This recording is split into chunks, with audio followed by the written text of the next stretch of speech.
expulse les mots et les idées à la vitesse d'une mitraillette. Voici Mathieu Bock-Côté.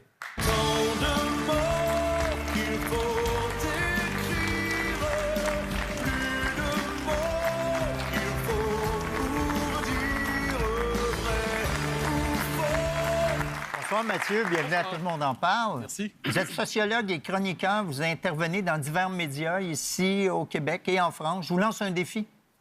J'ai 15 questions, on a 15 minutes. Ah oui, d'accord. Et vous n'avez pas le droit de commencer vos réponses par « certes »,« en somme » et « soyons sérieux ». Soyons sérieux. Mathieu, vous venez de publier l'essai « Les deux Occidents » dans lequel vous prétendez que l'Occident est divisé en deux blocs. D'un côté, l'Amérique trumpienne et de l'autre, l'Europe progressiste. Vous dressez un constat qui est sombre de notre monde. Vous allez même jusqu'à dire que l'Occident a commis une forme de suicide. Est-ce que ça va si mal que ça? Je crois, c'est-à-dire il suffit de regarder l'histoire des 30 dernières années en quelque sorte. Parce que ce livre, c'est un peu une forme d'histoire du cycle de ce que j'appelle 1989. Donc la chute du mur de Berlin, l'effondrement de l'Union soviétique, le monde qui se construit à partir de là. Et le monde qui se construit, on nous dit, on va faire tomber les frontières. On va passer de la diversité des peuples à l'interchangeabilité des populations. On va chercher à encadrer la liberté d'expression de telle manière qu'on va interdire de plus en plus de propos. On va chercher à construire un monde qui, au nom de la saine diversité, va de plus en plus condamner les peuples à l'étouffement identitaire.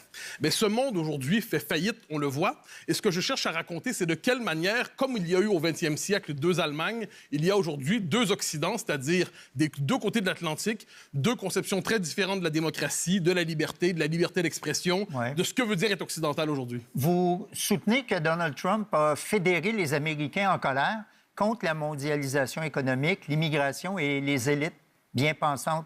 Les mêmes sujets sur lesquels vous chroniquez souvent. Êtes-vous trumpiste à vos heures? Non, je suis québécois d'abord et avant tout. Et comme tout Québécois, je me méfie de l'Empire au sud de la frontière qui tend à considérer les deux pays qui sont au nord, le Canada et le Québec, comme finalement des espèces d'entités secondaires qu'on peut piétiner. Donc, je n'ai aucune sympathie en tant que telle pour le personnage.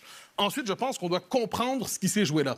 Parce qu'une trop grande partie du commentariat aujourd'hui, des deux côtés de l'Atlantique d'ailleurs, se contente de dire Trump méchant, Trump pas gentil, Trump pas fin, sans chercher à comprendre ce qui s'est exprimé à travers lui, à travers ce personnage ubuesque, brutal, grotesque. Mais il y a quelque chose qui s'est exprimé à travers lui, un désir d'enracinement, une critique d'élite déréglée, je le pense aussi, un appel à un retour à la nation, un retour aux frontières, un retour aux identités. Et le personnage lui-même ne doit pas faire écran sur les tendances lourdes qu'il a canalisées. Parce que ça vous déplaît pas, ça?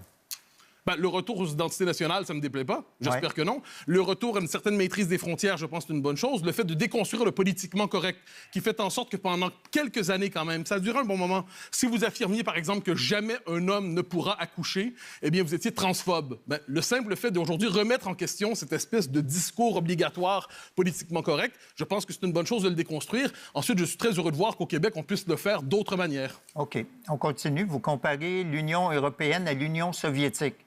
L'Union soviétique, c'est un regroupement d'États totalitaires, un régime répressif qui a fait des millions de morts. Quel rapprochement vous faites avec l'Union européenne, une fédération d'États, jusqu'aux dernières nouvelles démocratiques? Alors, jusqu'aux dernières nouvelles démocratiques. On laisse de côté les millions de morts, évidemment. Je ne dis pas que l'Union européenne, aujourd'hui, c'est l'URSS. Ça va de soi. Je dis que certains des travers les plus inquiétants qu'on a connus en URSS se reproduisent aujourd'hui. Tel que? Bon, par exemple, la volonté d'assimiler tout désaccord avec l'époque à des propos haineux. Je vais vous donner un exemple, bien que ce pays ait quitté l'Union européenne récemment. En Grande-Bretagne, aujourd'hui, vous pouvez avoir la police qui cogne chez vous à 6 heures du matin parce qu'il y a 6 mois, 1 an, 2 ans, vous avez fait un tweet que les autorités officielles disent c'est un tweet haineux. Mais la police qui cogne chez vous à 6 heures du matin pour un propos qui choque les uns les autres, je trouve ça soviétique. Quand on voit, comme on le voit en France aujourd'hui, certains disent, ils sont inquiets de l'arrivée des conservateurs, des populistes, des identitaires, appelez-les comme vous voulez, au pouvoir. Ils disent, il faut faire en sorte que si jamais ils arrivent au pouvoir, ils ne puissent pas tenir le référendum qu'ils veulent tenir, parce que le peuple est trop inquiétant. Dans leur esprit, trop souvent, le peuple, c'est une masse qui agrège des préjugés inquiétants, et dès lors, il faudrait protéger la démocratie contre le peuple. Et ça, je pourrais multiplier les exemples, je pense que la méfiance envers le peuple, la méfiance envers la démocratie, la méfiance envers la liberté d'expression, tout ça au nom d'une conception, d'une forme de progrès P majuscule, dans les faits, ça nous conduit à une forme de nouvel autoritarisme qui ne dit pas son nom. Oui, mais la liberté de parole, quand c'est des propos haineux, Alors, Est-ce que ça reste la liberté de parole acceptable? je crois qu'on va voir un échange qu'on a eu il y a quelques années. Qu'est-ce qu'on entend par propos haineux? Ben, je vous pose la question. Je le constate qu'aujourd'hui, si, par exemple, je redonne mon exemple de tantôt, madame est devenue monsieur, Ouais. et en tant que monsieur, il accouche. Je suis désolé, mais non, jamais un homme ne pourra accoucher. Dire cela en Europe, vous pouvez être accusé de transphobie. Si vous constatez, c'est un propos haineux, si vous constatez aujourd'hui qu'il y a une crise avec l'immigration massive qui fait en sorte qu'il n'y a pas la rencontre des cultures pour donner un choc des cultures, on peut vous accuser de racisme et de xénophobie. Donc le concept de propos haineux aujourd'hui sert dans les faits à criminaliser, à pénaliser toute remise en question d'une forme de, vous savez, le progressisme obligatoire, le politiquement correct. Ouais. Donc, évidemment, la haine, c'est mal pour tout le monde. C'est, par exemple, si je vous disais, Guilla, que je vais vous lancer une hache au visage, vous diriez que c'est haineux, n'est-ce pas? J'ai l'impression. Oui, Oui. parce qu'il a déjà dit... Parce qu'il a déjà dit qu'il voulait me lancer une hache au visage. Donc ça, pour moi, c'est haineux, par exemple. OK. Mais, je pardonne. Mais cela dit, moi, je ne parle pas de ça. Je parle de propos politiques. Et je constate qu'aujourd'hui, on cherche à pénaliser ce qui relève globalement du conservatisme. OK.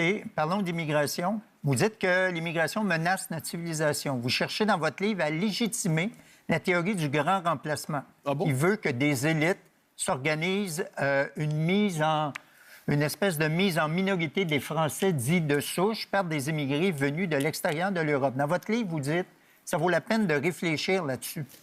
Premièrement, Pourquoi vous défendez une théorie conspirationniste et raciste? Premièrement, je n'utilise pas la référence au grand remplacement. Je ne considère pas que c'est un terme qui est tellement usé qu'il n'est plus utilisable aujourd'hui. Ensuite, vous savez, Jean-Luc Mélenchon. Oui. Jean-Luc Mélenchon, en France, homme de gauche, même de gauche radicale, dit le grand remplacement, il existe. Et c'est une très bonne chose. C'est une très bonne chose parce que ça va renouveler nos sociétés, ça va nous transformer démographiquement. Donc, je constate que le grand remplacement, c'est pas un concept que j'utilise. J'insiste. Mais quand certains disent ça existe et c'est mal, ça, c'est une théorie conspirationniste et raciste. Si vous dites ça existe et c'est bien, là, vous êtes un progressiste remarquable et cosmopolite. Laissons de côté ce concept de grand remplacement que je n'utilise pas et parlons simplement de réalité. Une immigration si massive qu'elle déborde nos capacités d'intégration. Quand vous voyez ça sur 10 ans, 15 ans, 20 ans, 30 ans, ça peut donner ce qu'on voit en Belgique aujourd'hui, à Bruxelles. Vous voyez à Londres aussi. Puis à Montréal, dans 10, 15, 20, 30 ans, parce qu'on a une immigration qui dépasse largement nos capacités d'intégration, à Montréal comme à Laval, le français va devenir minoritaire. Et si on ne comprend pas que le fait de devenir minoritaire chez soi, le fait de devenir étranger en son propre pays, et pourquoi? Dans notre cas, parce que le fait de parler français, ça va être un accommodement raisonnable qu'on va nous accorder dans quelques années, parce que dans les faits, nous ne serons plus la norme. Vous allez voir, à ce moment-là, peu importe la manière dont vous nommez ça, ce n'est pas agréable. Je vous cite, « L'homme occidental est devenu un zombie surmédicalisé qui demain se soumettra aux islamistes qui feront la loi dans son pays. » C'est pas ça, le grand remplacement? Non, c'est une description de ce qui se passe, par exemple, à Bruxelles aujourd'hui. C'est-à-dire, on est des sociétés quand même surmédicalisées. Je pense que c'est un élément central dont on peut se désoler. Ensuite, on a nos sociétés qui devancent quelquefois le progrès de l'islamisme, qui est un vrai problème, à ce que j'en sais. L'islamisme qui ne vient pas toujours dans sa forme terroriste. On a parlé du Bataclan il y a quelques minutes. Mais l'islamisme qui vient quelquefois avec l'imposition de normes, qui dit, par exemple, les codes de la pudeur qui viennent du monde islamique doivent s'imposer au monde occidental, que l'on juge décadent quelquefois avec l'émancipation des femmes et ainsi de suite. Mais je m'excuse, mais ça, pour moi, c'est une conquête à l'échelle de l'histoire. Et encore une fois, c'est pas la théorie conspirationniste et raciste du grand remplacement avec des traits d'union entre tous ces mots-là. Je constate simplement qu'allez vous promener aujourd'hui à Bruxelles, par exemple, allez à Londres et vous allez constater qu'en ces grandes villes, il y a quelque chose qui s'est passé. L'identité historique de la Grande-Bretagne ou de la Belgique, dans notre cas, est devenue minoritaire. Donc ça, je pense que c'est un problème. Puis pour ce qui est de l'islamisme, si vous ne voyez pas que dans nos sociétés, au nom, par exemple, c'est un bon exemple, au nom de la lutte contre la haine, eh bien, on a vu aujourd'hui que certains nous disent un instant, critiquer les religions, critiquer l'islam, c'est de l'islamophobie. L'islamophobie, ça doit être interdit. Je ne suis pas de ceux qui veulent interdire la critique des religions. Avez-vous peur de disparaître? Les Québécois? Oui. Vous connaissez probablement le très beau documentaire qu'a fait Lise Payette à la fin des années 80. Le titre, c'était « Disparaître ». Qu'est-ce qu'elle disait là-dedans? C'est que les Québécois, si la tendance se maintient, vont devenir minoritaires chez eux. Lise Payette, à ce que j'en sais, qui n'était pas une idéologue d'extrême droite. Non, mais c'est facile à dire, ça. C'est-à-dire, elle a raison, on le sait depuis longtemps. OK. Vous n'avez pas peur de disparaître comme Québécois, Guillaume? Ben oui, mais pas nécessairement à cause de l'immigration, parce que nous sommes de moins en moins nombreux dans un continent où il y a de plus en plus d'anglophones. Okay. Je vais vous raconter une histoire, ça s'appelle le 30 octobre 1995. Les Québécois francophones, le groupe historiquement interpellé par la question nationale au Québec, votent oui à 61 %. L'indépendance ne se fait pas là pour les raisons que l'on sait. Aujourd'hui... que l'on sait. Oui, mais aujourd'hui, quand on nous parle de l'avenir de l'indépendance du Québec, l'argument principalement utilisé souvent pour des gens qui seraient plutôt sympathiques, mais ils disent « ça se fera pas ».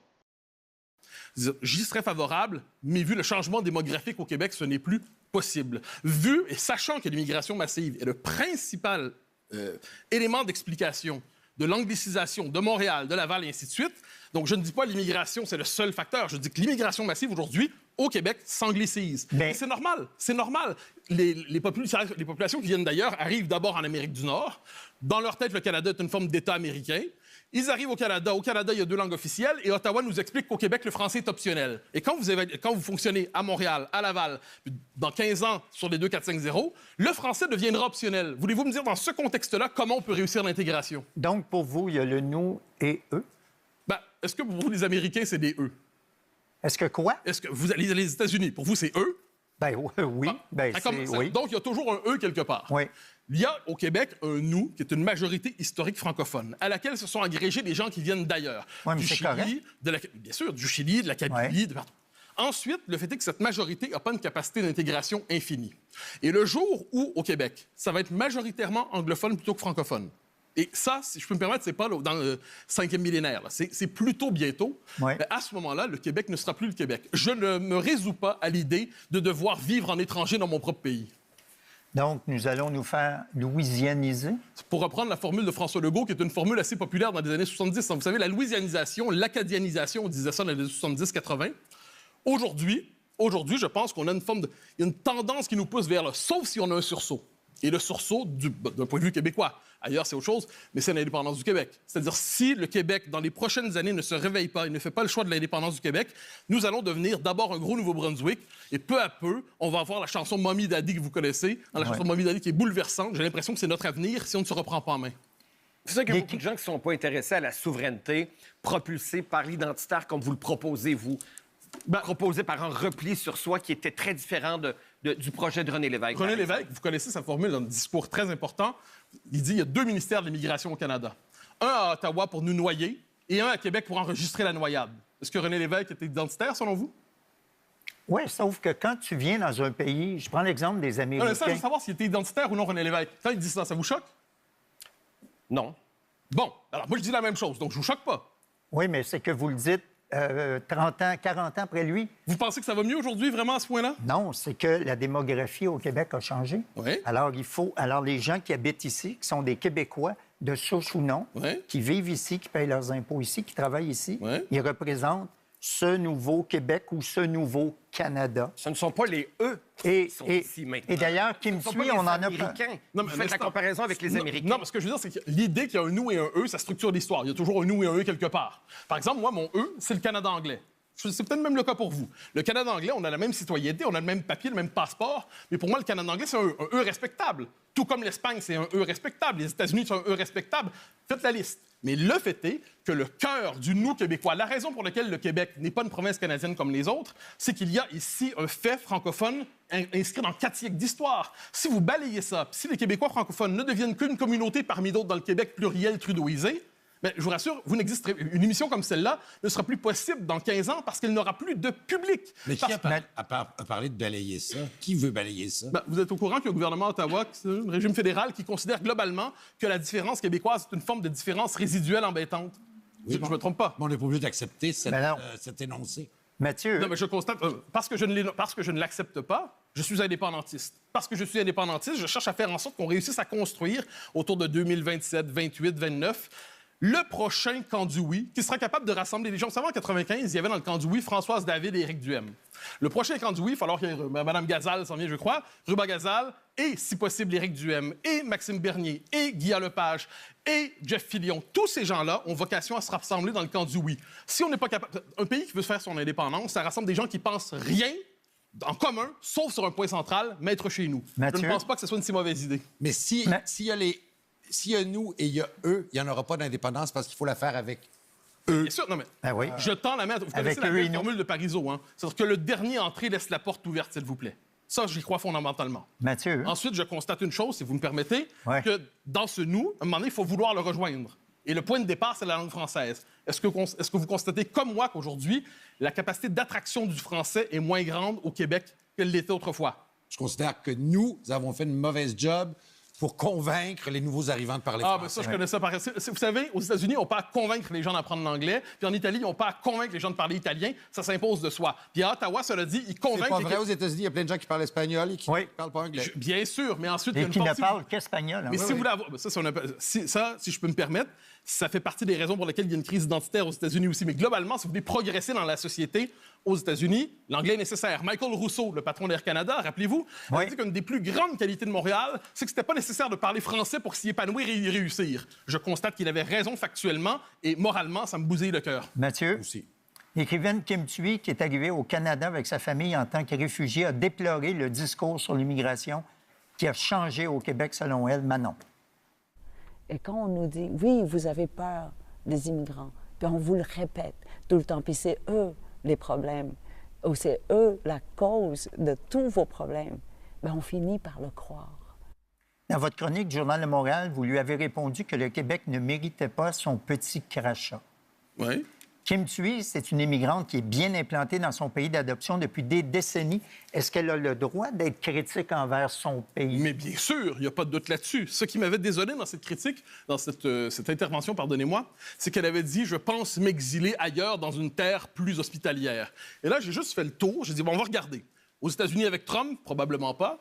En Grande-Bretagne, il y a eu une marche immense contre l'immigration massive, je suppose que non. En Italie, où le gouvernement s'est engagé sur une politique migratoire stricte, probablement pas. Donc, je disais que critiquer le Québec, évidemment, je passe mon temps à critiquer nos travers, mais dire j'ai envie de quitter ce pays parce que finalement, il n'est plus à la hauteur de mes idéaux, je trouvais que c'est un crachat inutile. J'ai tout le respect du monde pour Kim Thuy. C'est une écrivaine remarquable, mais sur cette question-là, dire je vais jouer à l'exil, mais pour aller où exactement? Moi, personnellement, j'ai pas de pays de rechange. Hein. Je travaille en France parce que c'est un immense bonheur pour moi d'y être, mais mon pays, j'ai pas de pays de rechange, j'ai que le Québec. OK. En terminant, dernière question.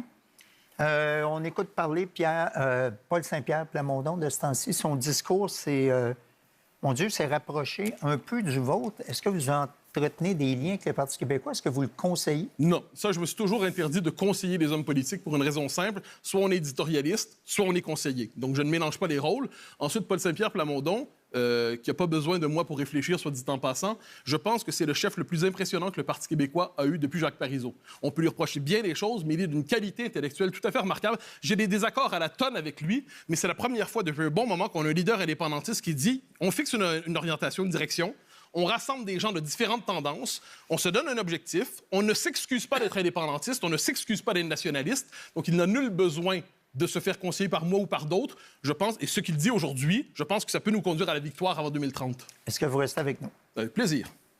L'essai Les deux Occidents est en librairie et vous serez au Salon du Livre de Montréal ce jeudi. En effet. Merci, Mathieu.